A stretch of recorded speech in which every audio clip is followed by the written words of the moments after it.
that's purpose of exhibition that was long time ago, a year after our first fight, but I didn't agree. And then I want a real fight, so he signed what I signed. He signed a real fight, and I signed a real fight, and he got his advance. So there's no reason to mix excuses of that. So that's the truth. He didn't sign a fight, but now I want an exhibition. Then he's in the wrong. But I don't know. Pacquiao could be saying that, but what if Mayweather didn't sign something that said it was a fight? I hear it is, but I heard he did sign it and he did get an advance. Then if he signed that it was a fight, then it has to be a fight. How surprising was it when you heard like Floyd say like, oh, you know, it's an exhibition? Like, what was your like? Yeah, I was shocked because this whole time I thought it was like a real fight. Yeah. But yeah, I don't know. I guess he doesn't want to, you know, ruin that undefeated record. Yeah. Manny Pacquiao said he does not want to put the record, if he's scared not to put the record on the line, professional boxing match, not only should they have never executed these agreements, this is what Pacquiao manager said. If he's scared of Manny and does not want to put the record on the line in a professional boxing match, not only should he have never executed these agreements, but he should have just come right out and said it. When Netflix revealed that Manny Pacquiao and Floyd Mayweather were set to return to the ring this September at the Las Vegas Sphere, fans anticipated a fierce showdown. They saw it as the closing chapter of their legendary rivalry. However, Floyd appeared before the media and reshaped expectations, insisting the fight is merely an exhibition meant for crowd entertainment. The boxing world immediately reacted with shock and outrage. Ask you guys, can you duck at 50?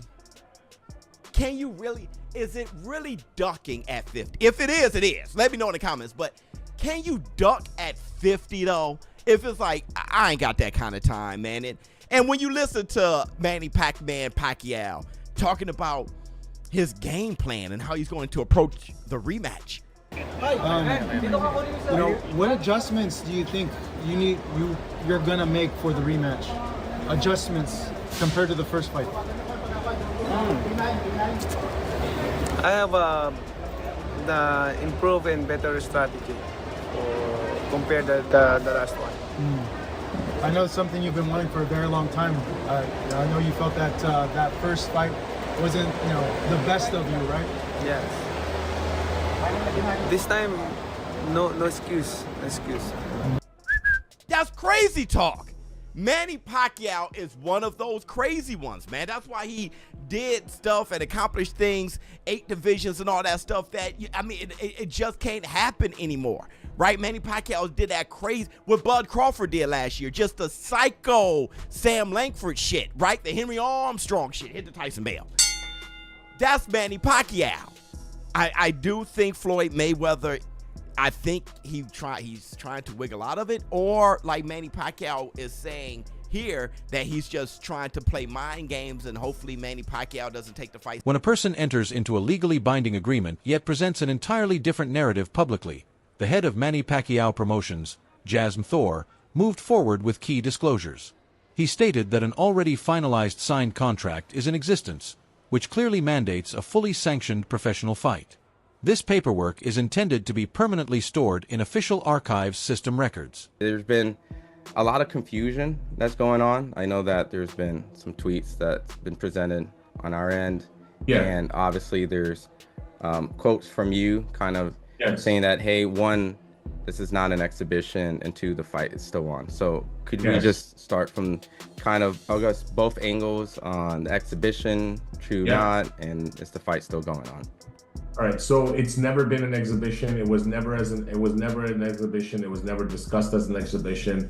There were no talks of an exhibition. The contracts, not contract, contracts, multiple contracts signed on various different dates, okay, and we're always for a pro fight.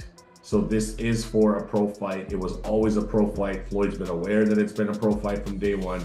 He's been involved from his side with his management on the negotiations, on the economics, back end, front end, all of that stuff. So no chance. Manny Pacquiao personally responded without hesitation, laying down a firm ultimatum during his media appearance. He stressed that he refuses to engage in anything staged, making it clear that if it isn't a legitimate contest, he wants no part of it at all. The situation is sharply divided. One camp points to a legally enforceable agreement calling for a sanctioned professional fight, while the other is attempting to package it as a high-profile exhibition marketed to the highest-paying audience. Did you, Manny, by chance, did you see what Floyd said? I think he's saying that he feels it's an exhibition and not a real fight. Is that what he's feeling? But he signed a real fight. So it's for sure.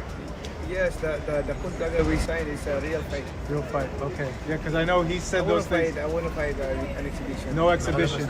It's either real fight or nothing. Yeah, it's a real fight. Yeah. Is Fear still in Las Vegas? That's the contract that he signed. Yeah. Okay, so it's still happening then.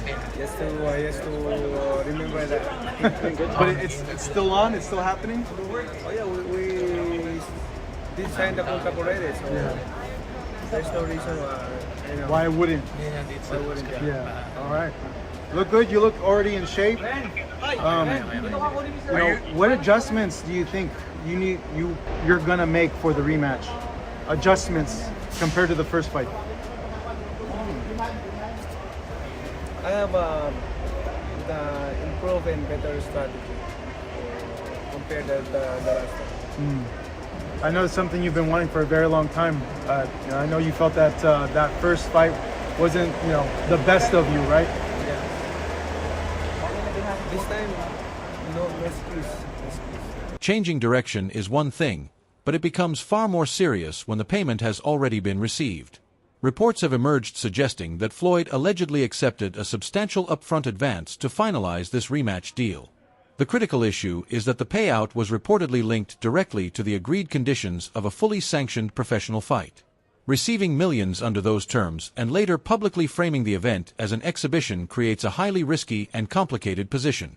So go again? Yeah, first off, May Pacquiao at Sphere. What part did being at the Sphere kind of play in you taking that fight? Well, as of right now, we don't know exactly where the fight is going to be at. We don't know the location of the fight. The Sphere is one of the places that they talked about. So we don't know if it's 100% going to be there. And this is not actually a fight, it's an exhibition. Okay. So we're going to do it again, and hopefully we're going to entertain the people.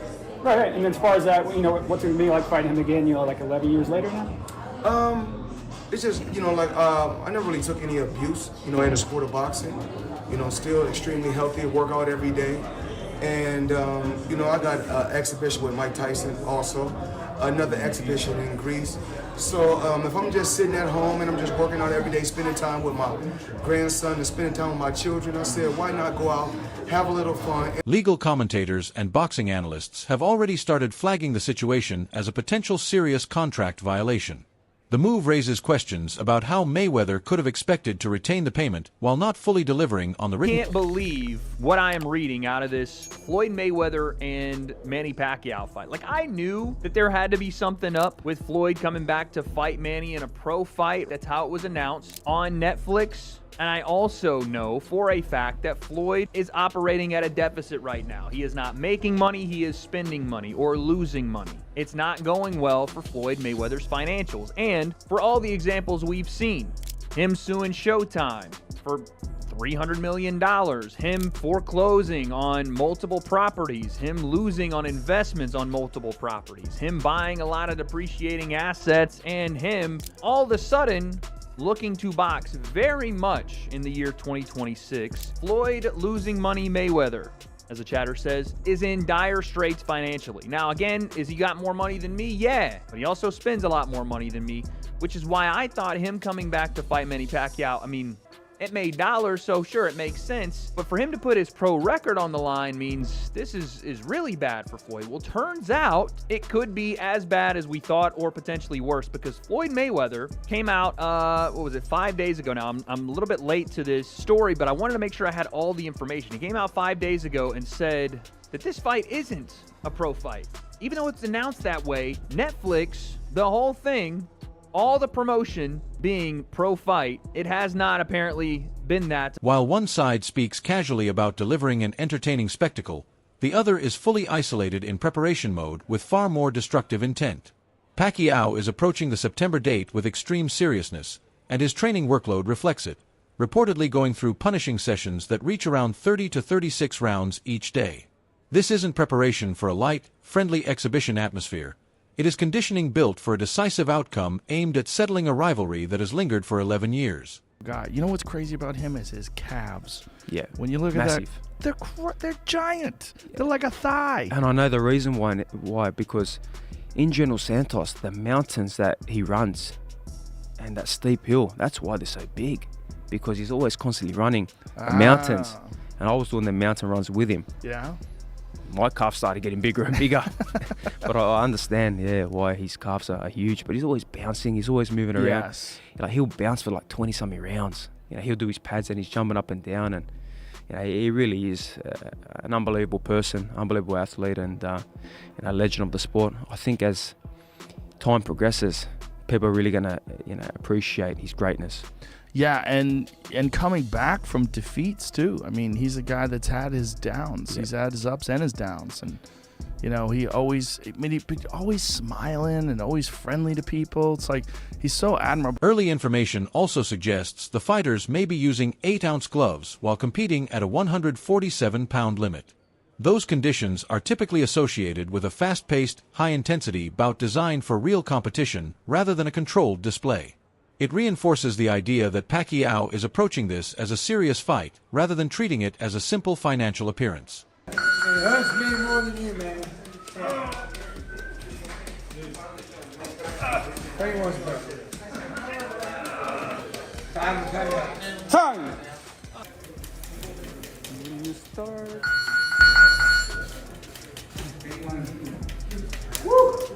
That's a good massage. That's a deep tissue massage.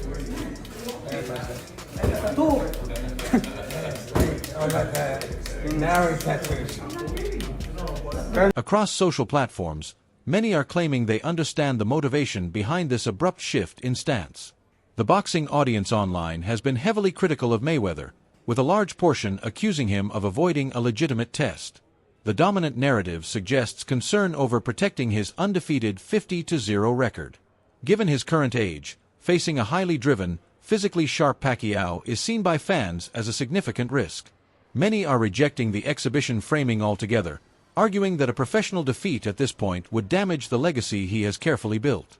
The belief among critics is that while the financial upside and attention are appealing, the possibility of a recorded loss is what he is trying to avoid. Saying that the fight is an exhibition, meaning there's not going to necessarily be each exhibition you can put like certain rules, like a winner will be declared, but 9 times out of 10 there is no winner in the exhibition, right? But more importantly, an exhibition fight does not count for or against the fighter's record. So if what Floyd is saying is true, and he was the A side for the first fight, so he beat Pacquiao, I would imagine that he is the A side here, right? Because what's changed, right? So with that being said, the stakes are now lessened. We heard reports that Manny Pacquiao heard it was going to be an exhibition, but he pushed, I guess, for it to be a regulated standard fight that counts on each other's record. But for whatever reason, Floyd said no. And if you think about it, behind the display of luxury vehicles and diamond-studded watches, a contrasting situation is being speculated in the background. A wave of rumors and unverified reports about Mayweather's financial condition has begun circulating more widely. Claims involving expensive legal disputes, possible issues with property assets, and uncontrolled spending patterns are being used to suggest a lifestyle that may be putting serious pressure on his finances. Floyd Mayweather is the one that seems like he needs the money more right now. Our guy, Andreas Hale, wrote a story that is kind of went somewhat viral. That's crazy, the laugh faces. Although Floyd Mayweather Jr. made hundreds of millions of dollars from his professional boxing career and topped the Forbes list as the highest paid athlete from 2012 to 2014, the boxer is said to have been shortchanged and filed a multi-million-dollar lawsuit against Showtime. The lawsuit filed Tuesday, and obtained by ESPN seeks to recover hundreds of millions of dollars misappropriated funds and damages resulting from a long-running and elaborate scheme of financial fraud, breaches in fiduciary duty, and conspiracy orchestrated by Floyd J. Mayweather's former manager and advisor, Al Heyman, with the knowing and substantial participation and aid of defendants Showtime Networks and Steven Espinoza. Mayweather, who's 48, says he is owed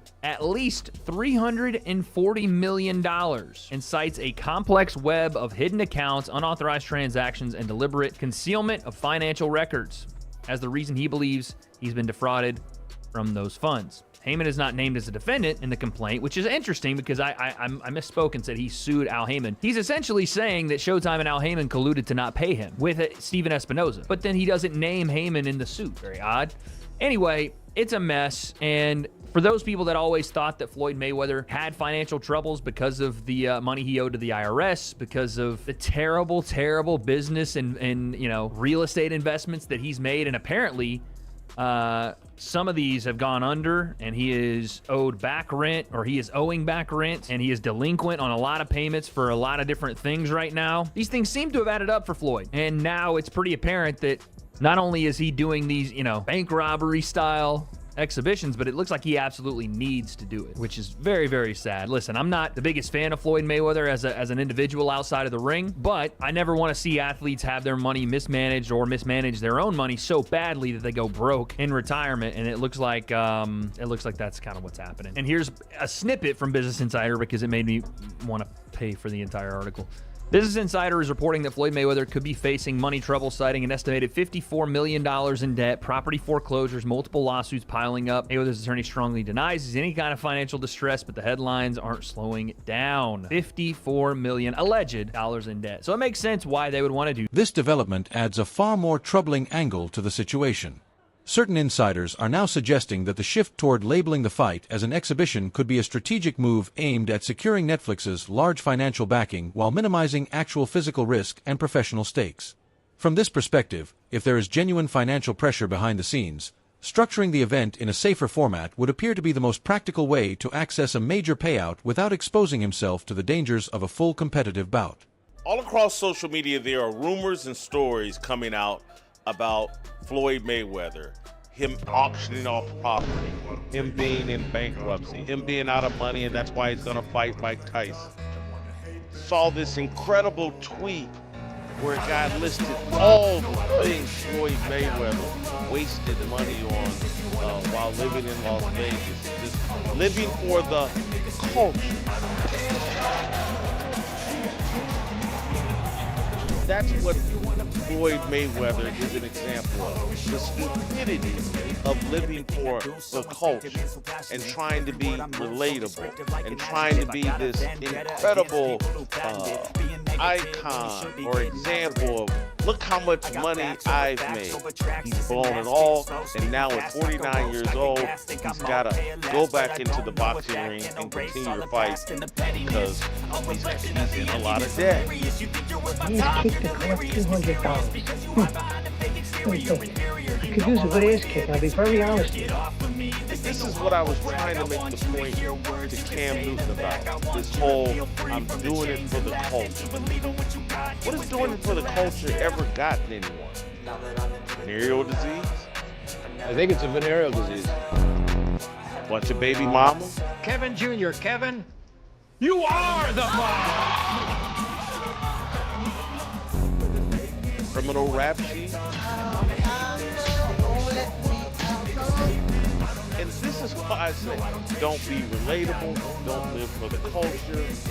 Rather than trying to be relatable, why not try to be helpful? You can get away with a lot of maneuvering in combat sports, but attempting that same approach with a multi-billion-dollar streaming platform introduces a completely different level of exposure. Netflix didn't commit to this historic event for its global audience of hundreds of millions, expecting a casual sparring showcase. The plan was built around a major sanctioned fight at the Las Vegas Sphere. The current public messaging around it is now creating serious complications for the promotion on a contractual level. If the narrative continues to shift away from what was originally agreed, it could open the door to significant legal action from both the broadcaster and Pacquiao's side.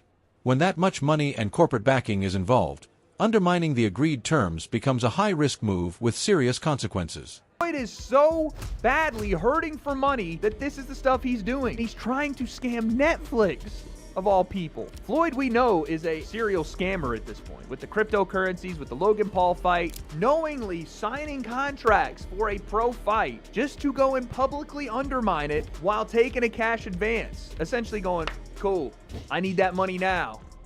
Who cares about the fight? Do we even know, by the way, if him and Mike Tyson is still going on in April? Bank robbery without the fight, I'm telling you. What Floyd has tried to do here, at least from what I can interpret, is I'm going to sign these agreements, never intend on fighting, or try to strong-arm Netflix and Manny Pacquiao Promotions to do this as an exhibition after I've already signed the contracts that say otherwise just because I'm Floyd. Is this a calculated psychological strategy or the beginning of a major collapse of what's being promoted as one of the biggest events in modern boxing? The sport is currently divided into two clear interpretations. One side believes Mayweather is deliberately leaning into controversy, using the chaos to amplify attention and drive up global interest, ticket demand, and streaming numbers. The other argues he may be attempting to distance himself from a risky, legally binding commitment that was never meant to be framed the way it is now being presented publicly. With September approaching fast, tensions are rising. Pacquiao is reportedly fully committed to settling an old rivalry, contracts are said to be in place, and expectations from fans are intense. The outcome now depends on whether this evolves into the sanctioned fight originally set up or spirals into legal disputes and promotional conflict.